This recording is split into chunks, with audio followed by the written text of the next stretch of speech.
اعوذ بالله من الشیطان اللعین الرجیم. بسم الله الرحمن الرحیم.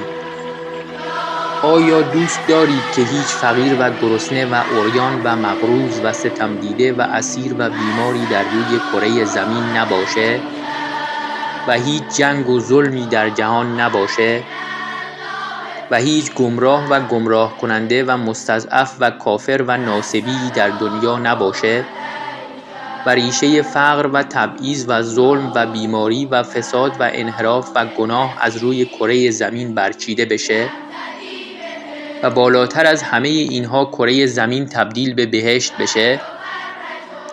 تنها راه چاره برای تحقق این امر ظهور امام عصر عجل الله تعالی فرجه الشریفه و یکی از راه‌های نزدیکتر کردن ظهور احیای امر یا نشر علوم یا احادیث شریفه اهل بیت علیهم السلامه تا جهانیان با آشنایی با اهل بیت علیهم السلام و کلام شریفشون هرچه بیشتر شیعه بشن و تعداد یاران امام عصر عجل الله تعالی فرجه الشریف و دعا کنندگان جهت ظهور بیشتر بشه.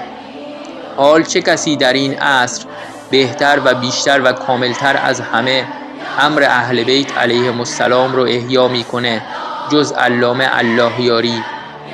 پس کمک به علامه الله یاری یعنی کمک به امام عصر عجل الله تعالی فرجه الشریف و نزدیکتر کردن ظهور.